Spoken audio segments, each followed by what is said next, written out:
So part 1 already చూసారు కదా, ఇది పార్ట్ 2 అనమాట, దాని కంటిన్యూషన్. సో మనం హాలోఫైటిక్లో ఏం చెప్తాం, న్యూమాటోఫోర్స్ అని చెప్పాం. న్యూమాటోఫోర్స్ అంటే ఏంటంటే మనకి రూట్స్ అనేవి జనరల్గా జియోట్రోపిక్ ఉంటాయి, అంటే రూట్స్ అనేవి సాయిల్ లోపలికి వెళ్ళాలి కదా. కానీ మ్యాంగ్రూవ్స్లో న్యూమాటోఫోర్స్ అనేవి ఒక స్పెషలైజ్డ్ రూట్స్ అనమాట. అవి ఏంటంటే గ్రౌండ్లో నుంచి బయటకు వస్తాయి అనమాట, ఆకాశం వైపు వస్తాయి. అంటే దేనికంటే అవి బ్రీతింగ్ అనమాట. So like breathing roots for mangroves. And salt glands అనేవి కూడా ఉంటాయి. So they may ask you like salt glands mechanism అనేది ఏ ప్లాంట్స్లో ఉండొచ్చు, హాలోఫైటిక్. న్యూమాటోఫోర్స్ దేంట్లో ఉండొచ్చు, హాలోఫైటిక్. వివిపారిటీ అంటే ఏంటి, ఒక సీడ్ అనేది మనం సాయిల్లో పెట్టినప్పుడు కదా జర్మినేట్ అవ్వాలి, మనం చదువుకున్నాం సెక్షువల్ రీప్రొడక్షన్లో కానీ వాటిల్లో కానీ. కానీ వివిపారిటీలో ఏమవుతుందంటే సీడ్ అనేది ప్లాంట్ మీద ఉంటుండగానే ఎలాంటి సాయిల్తో కాంటాక్ట్ అవ్వకుండానే జర్మినేషన్ అనేది స్టార్ట్ అయిపోతుంది. దాన్ని మనం వివిపారిటీ అంటాం. ఖచ్చితంగా గుర్తుపెట్టుకోండి, important terms. They may ask like very simple things. Hydrophytes అంటే ఏంటి, జీరోఫైటిక్ అంటే ఏంటి అని అడగొచ్చు సింపుల్గా.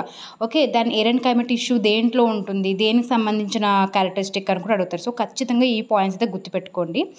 Then comes epiphytic. ఎపిఫైటిక్ ఏంటంటే ఒక ప్లాంట్ పైన ఉంటాయి. If they are not parasitic. Parasitic plants కూడా ప్లాంట్ మీద ఉంటాయి, బట్ అవి ప్లాంట్ మీద ఉండి దాని లోపల వాటర్ని, న్యూట్రియంట్స్ని తీసుకుంటే వాటిని పారాసైటిక్ ప్లాంట్స్ అని అంటాం.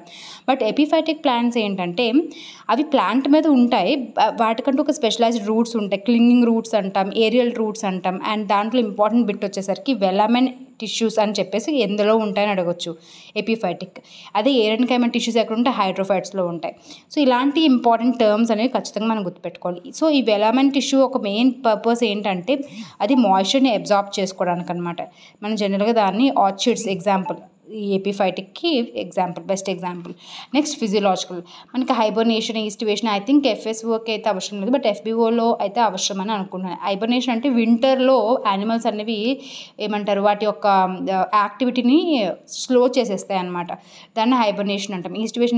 ఈస్టివేషన్ అంటే సమ్మర్ స్లీప్ అనమాట, సమ్మర్లో అవి ఇన్యాక్టివ్గా ఉంటాయి.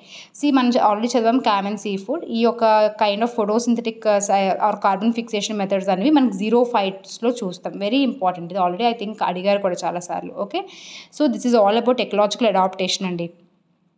సో బై టుమారో నేను చెప్తున్నాను కదా, యాక్చువల్లీ ఈరోజే చేయాలి, బట్ మై పర్సనల్ రీజన్స్ వల్ల I was unable to complete unit 1 plant science. But మనకు టైం తక్కువ ఉంది.